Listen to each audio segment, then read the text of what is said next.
சொல்வார். செய்வதை துணிந்து செய், உன்னால் எதுவுமே சாதிக்க முடியாது என்ற முத்திரையை குத்தியவர்கள் எல்லாம் தலை குனியும் அளவிற்கு ஒரு வெற்றியை பதிவு செய். கருணை நிறைந்த செயல்களே இறைவனை கவரும். பக்தி பக்குவம் அடையும் போதுதான் தெய்வம் கேட்ட வரத்தை கொடுக்கும். சில நேரங்களில் சில தடங்கள் கூட கடவுளின் மொழிகள் தான் என்று நம்புங்கள். ஒருவனை ஆட வைப்பதும் அடங்க வைப்பதும் ஆட்டி வைப்பதும் அனைத்தும் நானே. படைத்தவனுக்கு தெரியும் பழுதை எப்படி நீக்க வேண்டும் என்று. எத்தனை இடர்கள் வந்தாலும் தொல்லைகள் வந்தாலும் பாதகமில்லை. நான் நேர்மையாகத்தான் நடப்பேன், நான் உண்மையாகத்தான் இருப்பேன் என்று ஒரு மனிதன் வைராக்கிய மனதை பெற்றுவிட்டால் அவனை யாரும் அசைக்க முடியாது. அப்படி வாழ வாழ ஒரு நிலைக்கு மேல் விதி கூட அவனுக்கு எதிராக வேலை செய்யாமல் ஒதுங்கிவிடும். பொருள் தேடினேன், பொறுமை இழந்தேன், பணம் தேடினேன், பசியை மறந்து உன்னை நினைத்தேன், மன அமைதி என்ற மருந்தை பெற்றேன் என் ஈசனே. சிவபெருமான் உங்களை காக்க வைக்கிறார் என்றால் தயாராக இருங்கள். நீங்கள் வேண்டியது கூடிய விரைவில் நடக்கப் போகிறது என்று.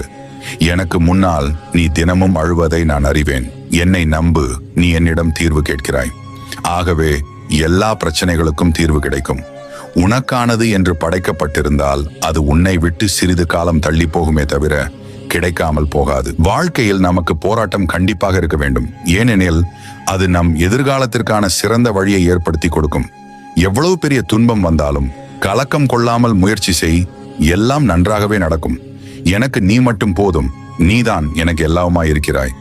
ஆகையினால் நீ ஏன் உன்னுடைய வாழ்க்கை பற்றி கவலைப்பட வேண்டும்? வாழ்க்கை என்னும் போர்க்களத்தில் வெற்றி வாகை சூட உனக்கு தேவை துணை அல்ல, துணிச்சல். நீ எதிர்பார்க்காத நேரத்தில் எதிர்பார்த்ததை நான் நடத்தி காட்டுவேன்.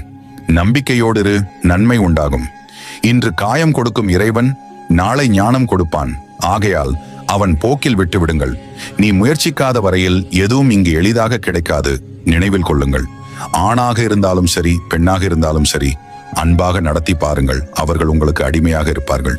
உன் விருப்ப தெய்வங்களின் நேரடி பார்வை உன் மீது படும், யோகம் உண்டாகும். உன் வேண்டுதல்கள் அனைத்தும் நிறைவேறும். நல்ல வாய்ப்புகள் எளிதாக கிடைக்கும்.